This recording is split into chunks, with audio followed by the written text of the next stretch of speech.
Hey everyone, this is chapter 7. Getting it shared here. Um, so this is your heart and your blood vessels. So as we're learning about this, like every chapter, think about your own body and how yours works and how you can keep it healthy. So cardiovascular means heart, and then cardio means heart, and vascular means the blood vessels. So this is heart and blood vessels, usually lumped together. And this is how you get blood all over your body to every cell in the body. So think about that. Every cell needs the gas exchange and the nutrients that your heart helps provide. So your heart is that organ that pumps blood all over the body, and then you have your blood vessels. And you have I guess, three main types of blood vessels.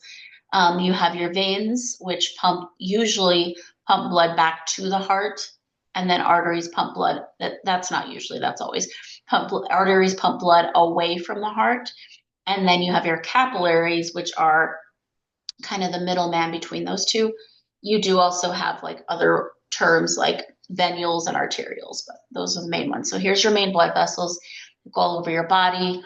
You can see they start larger as they are closer to the heart, and then they get smaller as they go to every cell in your body. And your arteries are always under higher pressure. They're thicker walled because they have to withstand all the pressure from your heart. Your veins are thinner walled and they have valves to keep the blood from backflowing. And you actually have to move your arms and legs to get the blood to go back to your heart because there's nothing down there to pump the blood back except for your movement. So here's some different terms. You have arteries. These take blood away from the heart. Arterioles are smaller, but also thicker than veins and venules. And then capillaries are one cell thick in their walls, and they exchange gases. And then you have venules, which are a little bigger, and then veins are biggest of those two, and they go back to the heart. Okay, so there's some blood vessels. I think they're showing red blood cells. Maybe red blood cells are super tiny. They're really hard to see with a microscope even.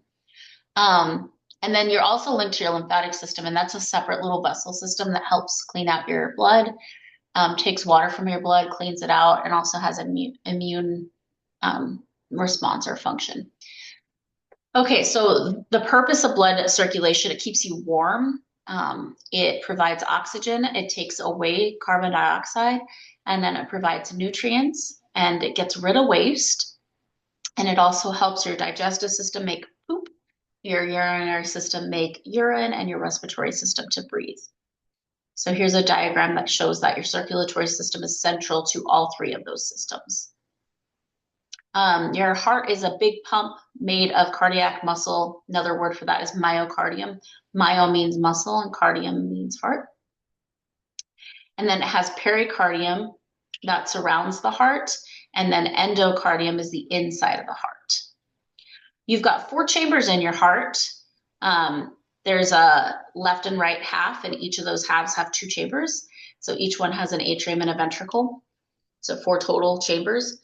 And the ventricles have thicker walls. Those are the pumping parts of the heart. And then inside those chambers, you have these little valves that keep the blood from backflowing so that it goes to the right place. So here are the 4 chambers. It's kind of hard to see, but you've got your right atrium here. And it's the reason that seems backwards and that should be left is because it's the patient's right and left. So the right atrium is on the left side of the picture, but it is your right when it's in your body. That's thinner walled. Look at how thin the walls are of that atrium. That's just because it collects the blood. And that's the blood that comes in from your body and your head. And then you have your right ventricle, and it's thicker walled, so you can see how thick that muscle is. If you've ever eaten like a chicken heart, you might have bit through that. I think they're gross, but to each their own. And then the blood goes out to the lungs. So it goes out through this arrow out to the lungs. At this point, while it's in the right side, it's deoxygenated. And then the blood is going to return to the left atrium, oxygenated, coming from the lungs. You can see where it's nestled right in between the right and left lung. It's going to come back into the left atrium, oxygenated, and then go down into the left ventricle where it's really meaty and thick. And then that's going to pump it out to the head and body. Just a side note, we see these diagrams that show blue and red. Blood is not actually blue. It might look kind of blue, like my blood vessels look blue through my skin here, but it's not actually blue. That's just how it looks through the skin. Your blood is either dark red or light red, or like bright red. Okay, so you have your aortic valve. That's the valve that prevents backflow. Where is it? On here. Is it labeled? Right here. So the blood goes out the aorta. That's something you don't want to cut. And that keeps it from backflowing. So when the ventricle's pushing, you want the blood to go out into the aorta and not come back. Every heartbeat has like a lub dub sound. That's what they call it, like boom, boom, boom, boom. That's because your different parts of your heart are opening and closing. When your heart is contracting, it's called systole. And then when it's relaxing, it's called diastole. And that's actually what they're measuring when they measure your blood pressure. They're measuring your systole over your diastole, your 120 over 80, right? So here's a whole like heartbeat. And so during one part of your heartbeat, the blood is emptying from your atria to your ventricles. And you can hear that sound. They're showing heart sounds. That's those valves closing and keeping the blood in the atria. And then after that, your ventricles squeeze. You can see them squeezing there. They're going to push blood out either into the into the aorta or into the pulmonary arteries. And those valves close, and that's the sound that you're hearing when the heartbeat is going. So you can see that whole cycle there. Okay, so you have two pumps that happen. And so your heart has like two main parts that it's doing. At one point, it's pushing the blood out to the lungs to get oxygenated, and then the other point, and that's called pulmonary circuit. The other part is where it's pushing it out to the body, to the head and the body. That's called the systemic circuit. So if we see this picture here, there's like kind of two loops that it takes. So this one on the top left is showing the pulmonary part. That's where the blood is getting pushed out to the lungs and then coming back in. That means it's oxygenated. It's not actually blue. It's a dark red when it's deoxygenated and then bright red when it's oxygenated. So once it goes to the lungs, then it's going to be able to get pumped out to the body. And all of this work where gases are exchanged, CO2 and O2, that happens in the capillaries. So you can see the capillaries there. So here's an outside picture of the heart. You can see all these blood vessels on the outside. That's what feeds your heart. Your heart also needs like oxygen and needs CO2 removed. And so if you have a heart attack, it's usually the blockage of one of those blood vessels. And those are made of smooth muscle. Those are not cardiac muscle. This just shows where the blood, how it returns back to the heart. So your blood vessels are pulling blood from all of these organs and bringing it back to the heart, kind of collecting it. Okay, so the way that your heart contracts, you've probably heard of a pacemaker. We have our own pacemaker. We have little clusters of cells that zap the heart and make it contract. And they're called the SA node and the AV node. Let's see if it shows, yeah, right here. So the SA node is over here in this corner of the right atrium, and it's going to zap that. And then heart muscles have this really unique thing where if one gets zapped, they kind of have like a domino effect, and then they all zap, and other muscles don't do that. That's unique to cardiac muscles. So that's going to cause the AV node to get zapped in turn, and then that's going to cause these ventricles to squeeze. These are called the Purkinje fibers. And so it all starts in the right atrium, and then it's going to zap the right ventricle there. That's how your heartbeat works. When they take your blood pressure, if you go to the doctor and take your blood pressure, they're measuring your systole and your diastole that's happening in your heart, but they're able to measure it in your arteries, usually in your arm, right? So the systolic, the higher number, that should be 120. That's like their standard for adults. That's healthy. That is when your heart is working, when the left ventricle is contracting. And then diastolic or diastole is when your heart is resting in between beats. So normal is like 100 to 120 on your systolic, and then about 80, so 60 to 80 on your diastolic. So that's that 120 over 80 number that you're shooting for. If it's less than that, that means your heart is not working enough to pump the blood around your body. That's a problem, like less than 100 and less than 60. And then hypertension is when it gets above, like above 140, so 20 above that 120. And then for your resting, they say that they're looking at, not good readings when it gets 10 above that 80. So you get to be 20 above and 10 above for systolic and diastolic. So shoot for that 120 over 80. See your doctor if it's higher than that. Okay, so we have arteries.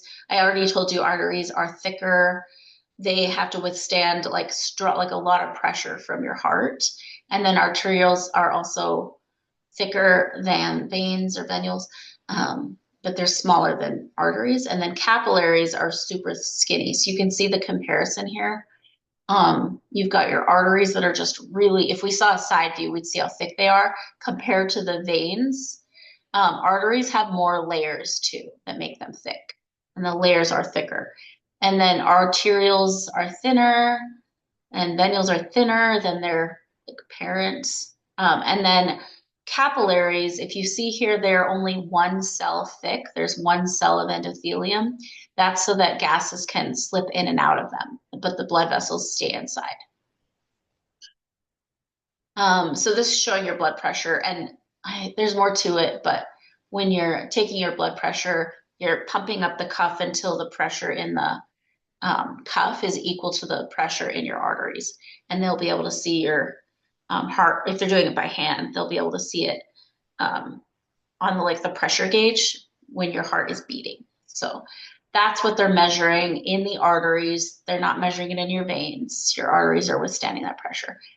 Veins have the blood is at lower pressure because it went through the from the heart to the arteries all the way to like your pinky toe, and it's exchanging gases in the capillaries and then collecting back into veins. So by the time it gets back to your veins, it's at pretty low pressure. So you have to contract your leg muscles to get the blood to go back up, and then it has these valves to keep it from backflowing because it needs to get back up to the heart.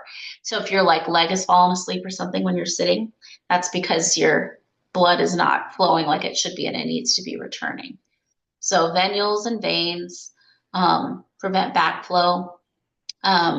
We can make our veins bigger or smaller to help with maintaining our blood pressure.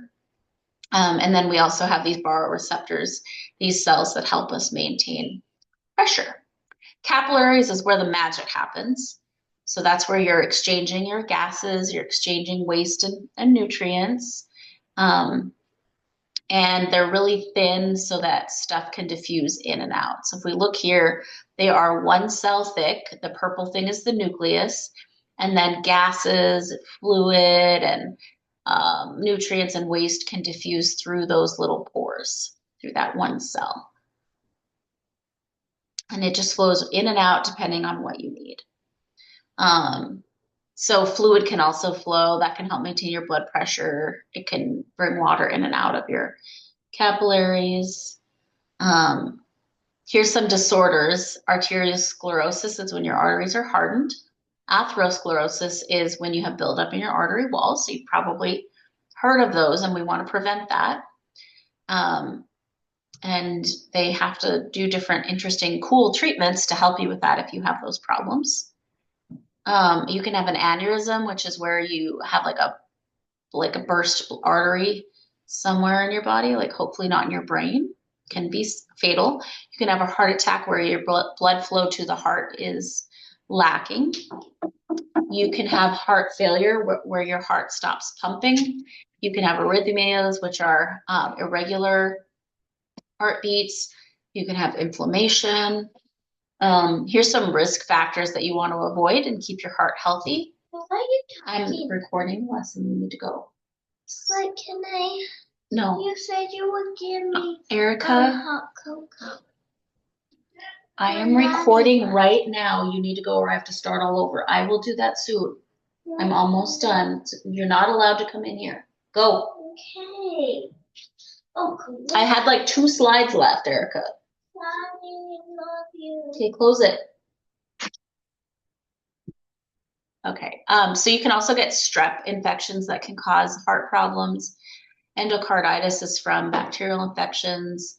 Lyme disease from ticks can also affect your heart. Even like having your not good tooth oral hygiene can cause problems. It can cause myocarditis along with other causes. Um, you can have a sudden cardiac arrest, which is where your blood flow is not flowing because of your heart attack. So one method that they use is CPR. They use AEDs. You probably heard of these if you're um, certified and all that. They do trainings, right? And then the way that your heart maintains homeostasis is a huge, I mean, how could you like, there's so many ways, you know how important the heart and cardiovascular system are, keeping all of your systems running. But it keeps your blood pressure throughout your body, delivers stuff you need, gets rid of waste, keeps you warm also, like you probably know. Um, and then, yeah, so distributes heat, keeps you clotting if you have a wound. Your cardiovascular system is just super important. So it's a really interesting one to learn about and keep healthy.